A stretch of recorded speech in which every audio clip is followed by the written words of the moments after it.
મંત્રી Jitu Vaghani press conference કરી રહ્યા છે। સીધા જઈ શ્રુતિ તરફ।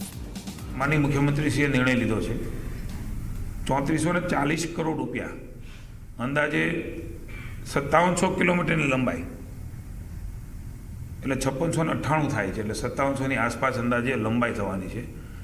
2342 કામો જેની મંજૂરી એક સાથે એક ફાઇલમાં ઐતિહાસિક નિર્ણય એ ભૂપેન્દ્રભાઈએ લીધો છે। 33 જિલ્લા અને ખાસ કરીને ગ્રામ્ય જીવનની પડતી અગવડતાઓ એ આમાંથી બહાર આવશે। 67% જેટલો વિસ્તાર એટલે જે નોનપાન રસ્તા છે અત્યારે 3400 કરોડ રૂપિયામાં આવી જાય છે, જેના 8 વર્ષ થતા હોય તેનો સમાવેશ એ આવતા વર્ષે કરવામાં આવશે। એ ખૂબ મહત્વપૂર્ણ કહી શકાય એવો મહત્વનો નિર્ણય એ રોડ અને રસ્તા માટે માનનીય મુખ્યમંત્રીશ્રી લીધો છે।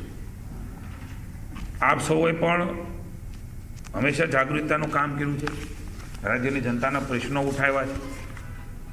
એવા વખતે રોડની ગુણવત્તા એ અતિ મહત્વની હોય છે અને ભૂપેન્દ્રભાઈ જ્યારથી શાસન સંભાળ્યું છે ત્યારથી એમાં ઘણી બધી ઉણપો દૂર કરવા માટેના કડક નિર્ણયો એ સતત લેતા આવ્યા છે।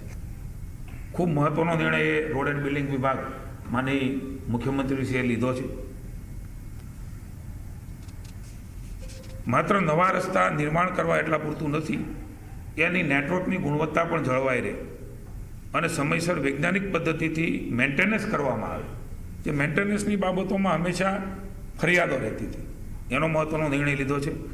એનાથી રસ્તાની આયુષ્ય વધતી હોય છે, મુસાફરો વધારે સુરક્ષિત બને છે અને કુલ જે ઇન્ફ્રાસ્ટ્રક્ચરનું રોકાણ છે એનું પણ રક્ષણ આવા લાંબા ગાળાના નિર્ણયથી થતું હોય છે। એટલે પ્રિવેન્ટિવ મેન્ટેનન્સ ન કરવામાં આવે તો થોડા જ સમયમાં રસ્તાઓ તૂટી જતા હતા।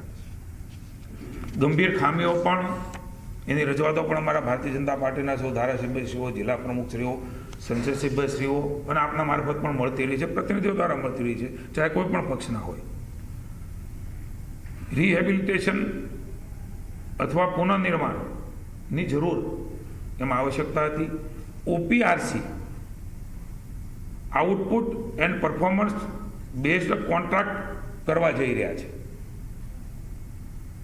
અત્યારે હાલમાં જે કામ થઈ રહ્યા છે એ 4 વર્ષ ડિફેક્ટિવ લાયબિલિટીના પીરિયડના છે।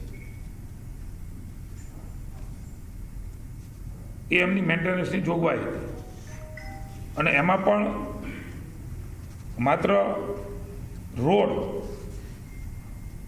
એ જ લેવાતું હતું, એની કોઈ અન્ય આઇટમ ધારો કે સાઇડ હોય, સાઇનબોર્ડ હોય, સ્ટોન હોય, આ બધું લેવામાં નહોતું આવતું, એની અલગ આઇટમ બનતી હતી। એમાં પણ મહત્વના નિર્ણય કર્યા છે। હવે OPRCના કરાર મુજબ 2 વર્ષનો સમયગાળો એ રોડ બનાવવામાં સમય મર્યાદા જે હોય છે, કોઈ 8 મહિના, 12 મહિના, 24 મહિના, એ સમયગાળાને બાદ કરતા 8 વર્ષનો મેન્ટેનન્સનો સમયગાળો એટલે કે 4 હતાના ડબલ એ મેન્ટેનન્સનો સમયગાળો એ રહેશે।